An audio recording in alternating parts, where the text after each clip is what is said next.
On to oil now. OPEC member Saudi Arabia is to host an emergency meeting to find a solution to the rising oil prices this year. The meeting Sunday will discuss increasing OPEC output. A Saudi oil official says any output decision is a commercial one, not political, and based on meeting customers' demand.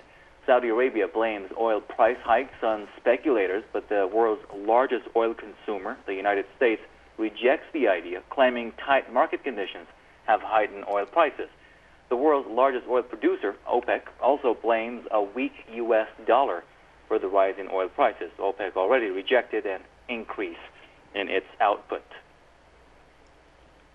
Well, let's discuss this further with the director of the War and Peace Foundation in New York, Kevin Sanders. Thank you very much for joining us, Kev. The U.S. is blaming insufficient production. OPEC disagrees and says speculators and the weak dollar are the main culprits. What is really the problem?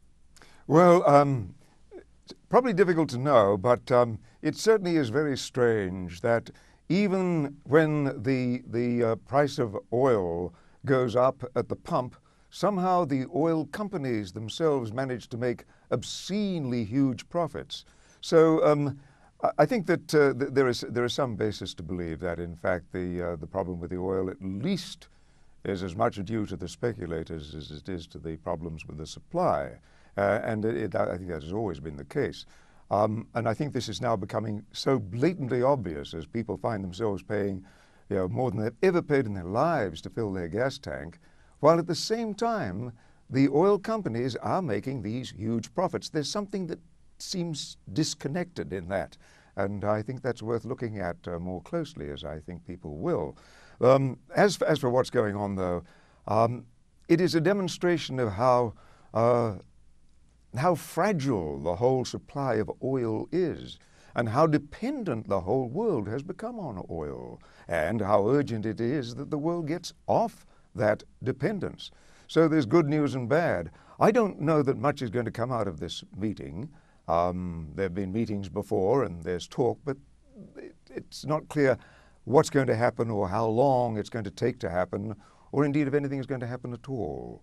So at this stage, I think that the concerns about the supply of oil are probably greater than they've ever been before on behalf of everyone, as evidenced by the fact that the price of oil has jumped up in response to just the threats that seem to be represented by the latest Israeli actions, and why the world almost as a single voice has risen up and called halt to even the first suggestion of anything like a war with Iran, which, as Al-Baradei, the IAEA inspector, has said so courageously, would result in a virtually a global disaster, and the price of oil certainly would suffer immeasurably. But it isn't only that. I mean, just recently the disruptions in the oil pipeline in Nigeria.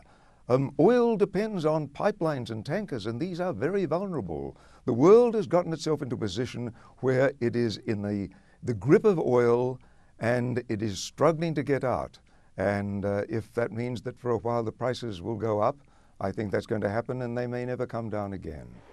All right, you just mentioned Iran.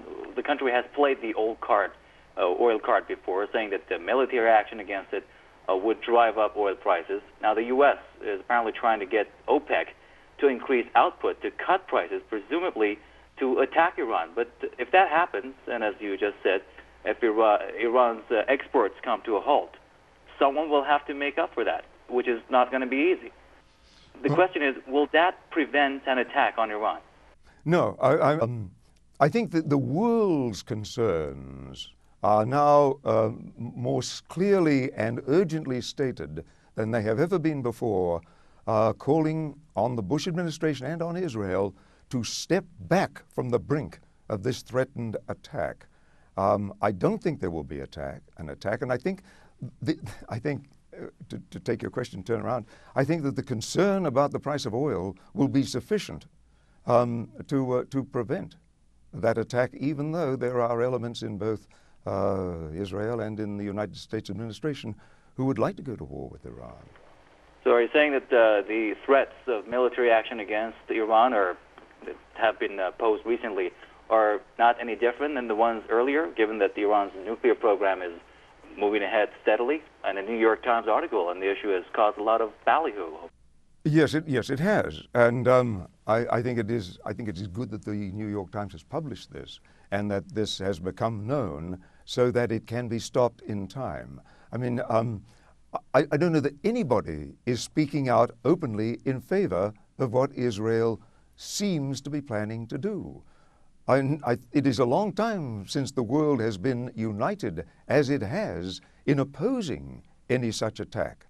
And certainly the fears of the price of oil going up is a factor, and it isn't the only one, but it is an important one. And if in fact it slows down the move towards an attack on Iran, then that's a good thing. All right. If down the line an attack actually takes place, be it from the United States or Israel, what do you think will be the consequences of that? They are incalculable and unpredictable. The situation itself is already so unstable that something like this it certainly would have global impact. I don't think anyone would benefit from this. I think that it would have repercussions that would last for generations.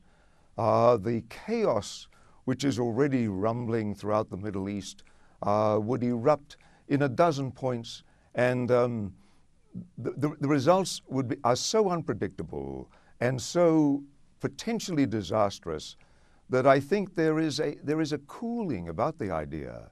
I think that I think that as a result of the events of the last 48 hours, it seems that such an attack is less likely rather than more, for the very reasons that the implications, the repercussions of such an attack are so vast and so awesome and so terrifying in a nuclear world that we have today, that it is, I think, increasingly unlikely that it will happen.